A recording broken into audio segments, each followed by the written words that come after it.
नमस्ते, आप सभी का हार्दिक स्वागत और अभिनंदन है। साथियों, आज यहाँ पर आप शीर्षक देख पा रहे हैं माध्यमिक शिक्षा बोर्ड की तरफ से जो 2024 में परीक्षा आयोजित की जाएगी उसके लिए कक्षा 12 का लिए और विषय हमारा हिंदी साहित्य है।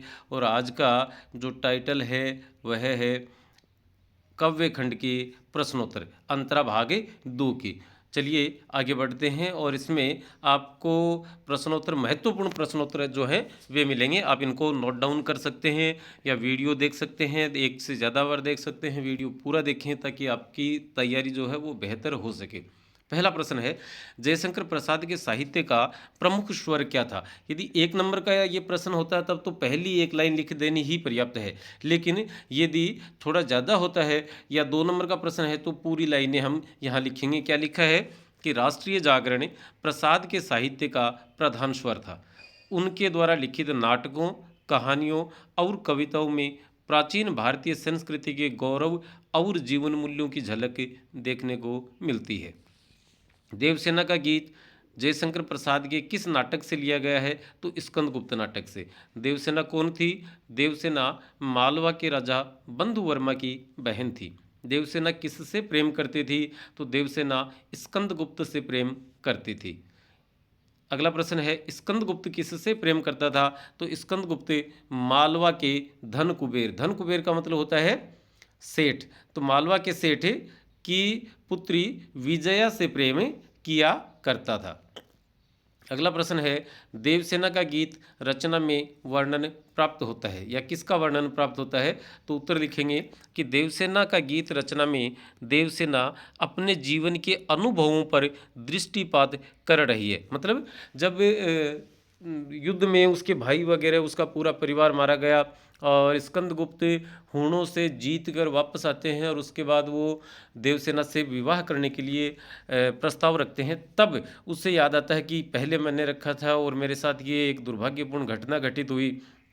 तब वो अपने यौवन काल में किए गए क्रियाकलापों को ब्रह्मवश किए, मतलब मैंने भ्रम में कर दिए, ऐसे कार्यों की श्रेणी में रख रही है और उस समय की नादानियों पर पछतावा या पश्चाताप कर रही है। वह अपनी दुर्बलताओं और हार की निश्चितता के बाद भी अपने दुर्भाग्य से लोहा लेती है। इस कविता में वेदना या पीड़ा के समय में मनुष्य और प्रकृति के संबंधों को भी व्यक्त किया गया है। कार्नेलिया का गीत लिया गया है तो जयशंकर प्रसाद के चंद्रगुप्त नामक नाटक से। कार्नेलिया कौन थी? तो कार्नेलिया सिकंदर के सेनापति सेल्यूकस की बेटी थी। अगला प्रश्न है, कार्नेलिया का गीत रचना में भारत की किन किन विशेषताओं का वर्णन किया गया है? तो इस रचना के माध्यम से कवि ने देश की गौरवगाथा और प्राकृतिक सौंदर्य को यहाँ की विशेषता और पहचान के रूप में प्रस्तुत किया है। उनका मानना है कि यहाँ अनजान लोगों को भी सहारा दिया जाता है और सागर की लहरों को भी यहीं पर किनारा मिलता है। पक्षी भी यहीं अपना घोंसला डालते हैं। यहाँ के लोग दूसरों को दुखी देखकर करुणा से भर जाते हैं। ये भारत की विशेषताएं हैं जो कि कार्नेलिया का गीत नामक रचना में और कवि के द्वारा उद्धृत की गई हैं। सूर्यकांत त्रिपाठी निराला का मूल नाम क्या था? तो उनका मूल नाम था सूर्य कुमार। मुक्त छंद या केंचुआ छंद के प्रवर्तक कौन माने जाते हैं? तो सूर्यकांत त्रिपाठी निराला को मुक्त छंद का प्रवर्तक माना जाता है। निराला के साहित्य की प्रधान विशेषता क्या है? तो निराला के साहित्य में भारतीय इतिहास, दर्शन और परंपरा की व्यापक उपस्थिति के साथ साथ जीवन के यथार्थ के विभिन्न पक्षों का चित्रण भी उपलब्ध होता है या मिलता है। भारतीय प्रकृति, संस्कृति और किसान जीवन की अभिव्यक्ति उनकी अनेक कविताओं में हुई है। सरोज स्मृति रचना किस पर केंद्रित है? तो सरोज स्मृति निराला की दिवंगत पुत्री सरोज पर केंद्रित है। बड़ा महत्वपूर्ण प्रश्न है अगला, निराला की काव्य भाषा की विशेषता क्या है या विशेषता है? और आगे प्रश्नवाचक चिन्ह लगा है, आप समझ सकते हैं प्रश्न पूछा है। तो निराला की काव्य भाषा के अनेक रूप और स्तर देखने को मिलते हैं। एक तरफ राम की शक्ति पूजा और तुलसीदास जैसी तत्सम शब्द प्रधान रचनाएं हैं, वहीं दूसरी तरफ भिक्षुक जैसी आम बोलचाल की भाषा में लिखी गई रचना भी है। भाषा की कशावट, शब्दों का सार्थक प्रयोग और अर्थ की प्रधानता। वो शब्दों का सार्थक प्रयोग करते थे और उस शब्द का बड़ा सटीक अर्थ निकला करता था। ये उनके काव्य की प्रमुख विशेषताएं हैं। निराला सरोज का तर्पण कैसे करते हैं? कविता की अंतिम दो पंक्तियों में लिखा है, कन्ने गत कर्मों का कर अर्पण, करता मैं तेरा तर्पण। तो निराला अपने कर्मों को अर्पित करके सरोज का तर्पण करते हैं। तार सप्तक के संपादक कौन थे? तो सच्चिदानंद, हीरानंद, वात्स्यायन, अजय तार सप्तक के संपादक थे। ये इन्होंने 3 तार सप्तक संपादित किए थे। और अगला प्रश्न है, प्रकृति प्रेम और मानव मन के अंतर्द्वंद्वों के कवि कौन माने जाते हैं? तो अजय माने जाते हैं। अजय की कविता का प्रधान स्वर है व्यक्ति की स्वतंत्रता और बौद्धिकता का विस्तार, या व्यक्ति स्वातंत्र्य और बौद्धिकता का विस्तार। अपनों से अलग कौन कर देता है? तो अहंकार का मद व्यक्ति को अपनों से अलग कर देता है। अगला प्रश्न है, अजय ने दीपक को पंक्ति में शामिल करने की बात क्यों कही है? क्योंकि हम जानते हैं कि दीपक अकेला है, सर्वगुण संपन्न है, लेकिन फिर भी वह अकेला है।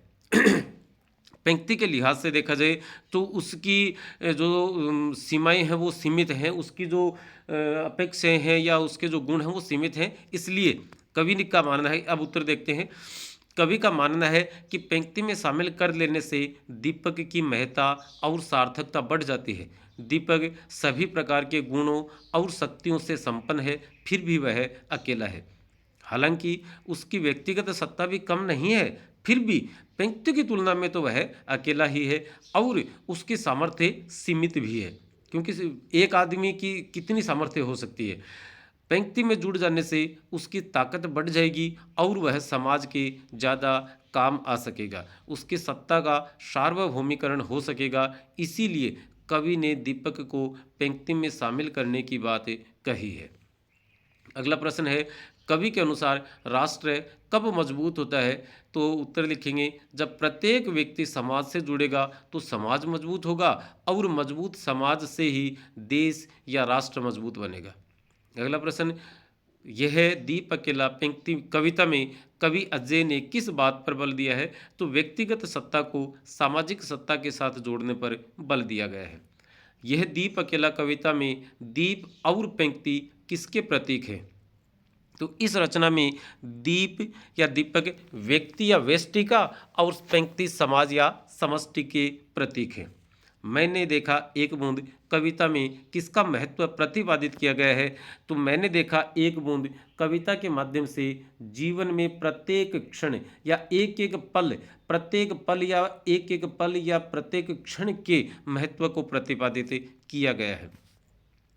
बूंद का सागर से अलग होना किस बात का एहसास देता है? तो विराट के सम्मुख बूंद का सागर से अलग होना नश्वरता के दाग अर्थात नष्ट होने के बोध से मुक्ति का एहसास देता है। भले ही वह बूंद एक पल के लिए सागर से अलग हुई, लेकिन वह जो विराट था उसके रंग से रंग गई, वह सूर्य के रंग से रंग गई, इसलिए इस नश्वरता के दाग से मुक्त हो गई थी। शेखर एक जीवनी उपन्यास के लेखक कौन है? तो सच्चिदानंद, हीरानंद, वात्स्यायन, अजय। मानवीय संवेदनाओं के कवि कहे जाते हैं केदारनाथ सिंह। जमीन पक रही है अकाल में सारस नामक रचनाओं के रचयिता हैं केदारनाथ सिंह। बनारस नामक कविता का वर्ण विषय क्या है? या बनारस नामक कविता में वर्णन किया गया है? तो बनारस नामक कविता में बनारस शहर की प्राचीनता, उसके सांस्कृतिक वैभव, गंगा नदी, लोगों की मिथकीय आस्था, श्रद्धा, विरक्ति, विश्वास, आश्चर्य, भक्ति, आध्यात्मिकता और भव्यता के साथ साथ बनारस शहर की आधुनिकता का वर्णन प्राप्त होता है। दिशा कविता का वर्ण विषय क्या है? तो दिशा कविता का वर्ण विषय बाल मनोविज्ञान है। पतंग उड़ा रहे बालक के अनुसार हिमालय किस दिशा में है? पतंग उड़ा रहे बालक के अनुसार हिमालय उस दिशा में है जिस दिशा में या जिधर उसकी पतंग उड़ी जा रही है। रघुवीर सहाय किस धारा के कवि माने जाते हैं? तो वे नई कविता के कवि माने जाते हैं। एक पत्रकार होने के नाते रघुवीर सहाय कविता का क्या दायित्व मानते हैं? चूंकि रघुवीर सहाय कवि तो हैं ही हैं, लेकिन कवि से पहले वे पत्रकार हैं। तो एक पत्रकार की दृष्टि उनकी कविताओं में जरूर आई है। और वे कविता का दायित्व क्या मानते हैं कि अखबार में जो खबरें आती है उसमें मानवीय पीड़ा का पूरा ब्यौरा सामने नहीं आ पाता, इसलिए कविता का दायित्व बन जाता है कि उस पीड़ा को अभिव्यक्ति प्रदान करे। तो उत्तर लिखेंगे कि रघुवीर सहाय का मानना है कि अखबार की खबरों में मानवीय पीड़ा छिपी रह जाती है, कविता का दायित्व है कि वह उस पीड़ा को अभिव्यक्ति प्रदान करे। रघुवीर सहाय की कविताएं कौन से तार सप्तक में संकलित हैं?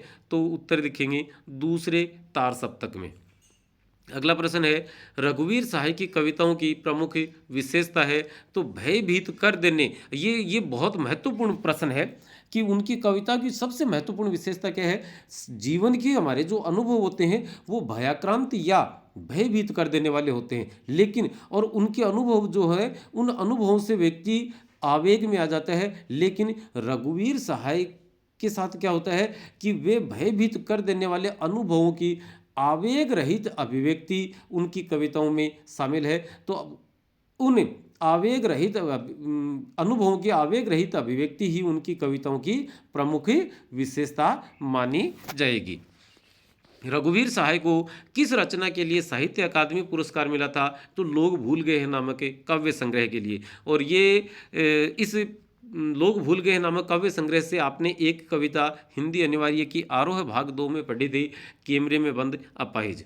अब अगला प्रश्न है, वसंत आया कविता की मूल संवेदना क्या है? तो इस कविता में को अपन पढ़ते हैं या उत्तर देखें उससे पहले एक बात जान लेते हैं, थोड़ा सा प्रयास करते हैं कि कवि कहते हैं कि मुझे वसंत पंचमी का अवकाश है, इस बात से पता चला कि वसंत ऋतु आ गई है। यही उनकी पीड़ा है और इसी विडंबना को उन्होंने अपनी इस कविता के माध्यम से प्रदर्शित किया है। क्या लिखा है देखिए कि इस कविता में कवि ने प्रकृति के साथ टूटते मानवीय संबंधों पर रोशनी डाली है।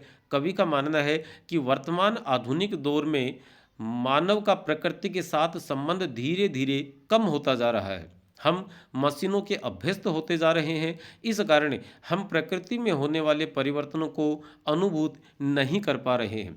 ऋतुराज वसंत, ऋतुओं का राजा कौन है? वसंत। ऋतुराज वसंत जो कि अपने आने के अनेक संकेत प्रकृति के माध्यम से हमें देता है, लेकिन कितनी विडंबना की बात है कि हमें उसका पता उसके परिवर्तनों की बजाय उसके हमारे घर के कैलेंडर से पता चल रहा है। मतलब वसंत ऋतु में इतना परिवर्तन होता है पेड़ पौधों में, लेकिन हमें पता किससे चल रहा है? कैलेंडर से। तो इसी पीड़ा को उन्होंने अपनी इस कविता के माध्यम से हमारे सामने रखा है। तोड़ो किस भाव की रचना है? तो तोड़ो एक उद्बोधनपरक या प्रेरक रचना है। तोड़ो कविता की मूल संवेदना क्या है? अब तोड़ो कविता को के इस उत्तर को देखें उससे पहले जान लेते हैं कि कवि कहते हैं कि तोड़ो तोड़ो तोड़ो, ये उर्सर बंजर प्रति ये तोड़ो तोड़ो तोड़ो, है ना। इसमें क्या होता है कि वो कहते हैं कि जिस प्रकार से किसान अपने खेत में अनाज बोने से पहले खेत से झाड़ झंखाड़ साफ करता है, पत्थर चट्टाने साफ करता है, उसी प्रकार से हमें भी नया सृजन करने के लिए हमें अपने मन की सफाई करनी पड़ेगी। मन में जो निराशा है, खिज है, ऊब है, उससे हमें हटना पड़ेगा। उत्तर देखेंगे कि तोड़ो एक उत्साहवर्धक और प्रेरक कविता है, जिसके माध्यम से कवि कहना चाहते हैं कि जिस प्रकार एक किसान फसल बोने से पहले अपने खेत से झाड़ झंखाड़ साफ करता है, चट्टानों, ऊसर और बंजर को तोड़ता है, उसी प्रकार मनुष्य को भी अपने मन में व्याप्त निराशा, ऊब और खिज इत्यादि को साफ करना चाहिए। ताकि क्यों करना चाहिए? ताकि बेहतरीन सृजन किया जा सके। कवि के अनुसार सृजन में बाधक तत्व क्या क्या हैं? तो व्यक्ति या मानव के मन में व्याप्त ऊब, खिज और निराशा ही सृजन में बाधक है। तुलसीदास किस परंपरा के कवि थे? तो तुलसीदास देखेंगे भक्ति काल की दो धाराएं थी, उनमें सैगुण काव्य धारा की और सैगुण काव्य धारा की भी दो धारा बनी, उसमें राम भक्ति शाखा के प्रतिनिधि कवि माने जाते हैं। लोक मंगल की साधना और समन्वय का कवि किसे कहा जाता है? तो तुलसीदास को कहा जाता है। हिंदी का श्रेष्ठ महाकाव्य किसे माना जाता है? तो हिंदी का श्रेष्ठ महाकाव्य रामचरितमानस को माना जाता है, जिसकी रचना अवधी भाषा में की गई है। तुलसीदास के गुरु का नाम क्या था? तो तुलसीदास के गुरु का नाम नरहरिदास या नरहरियानंदे था। भरत राम का प्रेम का नामक काव्यांश रामचरितमानस के किस कांड से लिया गया है? तो अयोध्या कांड से लिया गया है। भरत राम का प्रेम काव्यांश में वर्णन किया गया है कि राम के वनगमन या वनवास चले जाने के बाद भरत की मनोदशा का वर्णन यहाँ पर किया गया है। गीतावली की काव्य भाषा है ब्रज भाषा। मल्लिक मोहम्मद जायसी किस काव्य परंपरा के कवि हैं? तो भक्ति काल की दो परंपराएं, एक सगुण भक्ति, दूसरी निर्गुण भक्ति। लेकिन जायसी जो है वे निर्गुण भक्ति में भी फिर दो शाखाएं हैं, ज्ञान मार्गी और प्रेम मार्गी। तो ये प्रेम मार्गी या सूफी मार्गी शाखा के प्रतिनिधि कवि माने जाते हैं। मल्लिक मोहम्मद जायसी का श्रेष्ठ प्रबंध काव्य कौन सा है? तो पद्मावत। पद्मावत की इस काव्य भाषा क्या है? आम बोलचाल की या ठेठ अवधी भाषा। पद्मावत की रचना किस शैली में हुई है? तो फारसी भाषा की मसनवी शैली में हुई है। पद्मावत का वर्ण विषय क्या है? तो वह पद्मावत भारतीय लोक कथा पर आधारित सिंघल देश की राजकुमारी पद्मावती और चित्तौड़गढ़ के राजा रतन सेन की प्रेम कथा ही पद्मावत का वर्ण विषय है। आदिकाल और भक्तिकाल के संधि कवि कौन माने जाते हैं? तो भक्तिकाल और आदिकाल के संधि कवि विद्यापति माने जाते हैं। विद्यापति की प्रमुख रचनाओं के नाम लिखिए। तो विद्यापति की तीन प्रधान रचनाएं हैं, कीर्तिलता, कीर्ति पताका और पदावली। विद्यापति की पदावली की प्रमुख विशेषताएं लिखिए। तो विद्यापति की पदावली की रचना मैथिली भाषा में हुई है। सबसे पहली विशेषता उसकी यही है, जिसमें भक्ति और श्रृंगार के पद संकलित हैं। यह ग्रंथ उनकी प्रसिद्धि का मुख्य आधार है और इस ग्रंथ में जन संस्कृति की अभिव्यक्ति जन भाषा में, कि वहाँ की जो स्थानीय संस्कृति थी उसकी अभिव्यक्ति के लिए कोई दूसरी भाषा या कोई साहित्यिक भाषा नहीं, बल्कि वहाँ की जो लोकल भाषा थी, स्थानीय भाषा थी, स्थानीय संस्कृति स्थानीय भाषा में अभिव्यक्ति हुई है। विद्यापति ने कौन कौन सी भाषाओं में साहित्य रचना की थी? तो संस्कृत, अवहट और मैथिली भाषा में उन्होंने साहित्य रचना की है। विद्यापति की कीर्तिलता और कीर्ति पताका का वर्ण विषय क्या है? तो दरबारी संस्कृति और अपभ्रंश काव्य परंपरा का वर्णन ही कीर्तिलता और कीर्ति पताका का वर्ण विषय है। विद्यापति की पदावली मिथिला क्षेत्र की संस्कृति का हिस्सा क्यों और कैसे बन गई? कारण सहित बताइए। तो उत्तर लिखेंगे कि जैसे हमारे यहाँ शादी विवाह में जो गीत गाए जाते हैं, उसी प्रकार से मिथिला प्रदेश में जो गीत गाए जाते हैं वे विद्यापति की पदावली से बहुत सारे लिए गए हैं। अब यहाँ देखेंगे उत्तर कि विद्यापति की पदावली में मानवीय प्रेम और व्यावहारिक जीवन के विभिन्न रंगों को आकर्षक और मनोरम रूप में प्रस्तुत किया गया है। राधा कृष्ण के प्रेम के माध्यम से लौकिक प्रेम के विभिन्न रूपों की चित्रण, फिर स्तुति पदों में देवी देवताओं की भक्ति और प्रकृति संबंधी पदों में प्रकृति की मनोहर छवि देखने को मिलती है। प्रेम और सौंदर्य की अनुभूति इसके अभिन्न अंग हैं। किसके? पदावली के। क्या है? प्रेम और सौंदर्य की अनुभूति। इस कारण पदावली के पद लोगों के दिल में रच बस गए हैं, जो आज भी मिथिला जन प्रदेश की जन संस्कृति का अंग बने हुए हैं। प्रेम की पीर या प्रेम की पीड़ा के कवि कौन कहलाते हैं? तो प्रेम की पीड़ा के कवि घनानंद कहे जाते हैं। साक्षात रस मूर्ति किसे कहते हैं? घनानंद को। घनानंद किससे प्रेम करते थे? सुजान नामक स्त्री से। घनानंद को साक्षात रस मूर्ति क्यों कहा जाता है? बड़ा महत्वपूर्ण प्रश्न है, इसको ढंग से देख लें कि घनानंद की कविताओं में वियोग श्रृंगार रस की अनुपम प्रस्तुति देखने को मिलती है। प्रेम के गंभीर, निर्मल, आवेगमय और व्याकुल कर देने वाले उदात्त वर्णन के कारण ही इन्हें साक्षात रसमूर्ति कहा जाता है। घनानंद किस संप्रदाय में दीक्षित हुए थे? तो वे निम्बार्क संप्रदाय में दीक्षित हुए थे। घनानंद किस काव्य धारा के कवि हैं? तो घनानंद रीति काल की रीति मुक्त या स्वच्छंद काव्य धारा के प्रतिनिधि कवि माने जाते हैं। कौन से काल के? रीति काल के। तीन परंपराएं थी, रीति सिद्ध, रीतिबद्ध और रीति मुक्त। तो ये रीति मुक्त काव्य धारा के प्रतिनिधि कवि माने जाते हैं। और आपके सामने हम थे अभिनव सुरवा, राजस्थान सरकार के माध्यमिक शिक्षा विभाग के एक प्राध्यापक के पद पर फिलहाल झुंझुनू जिले में अपनी सेवाएं दे रहे हैं। चैनल पर आप नए थे तो सब्सक्राइब कर लीजिएगा। आज की इस वीडियो में फिलहाल इतना ही है। अगले वीडियो में अंतरा भाग 2 के पद गद्य खंडों के प्रश्नोत्तरों के साथ आपके सामने फिर से उपस्थित होंगे। तब तक के लिए नमस्ते, शुक्रिया, जय हिंद, जय भारत।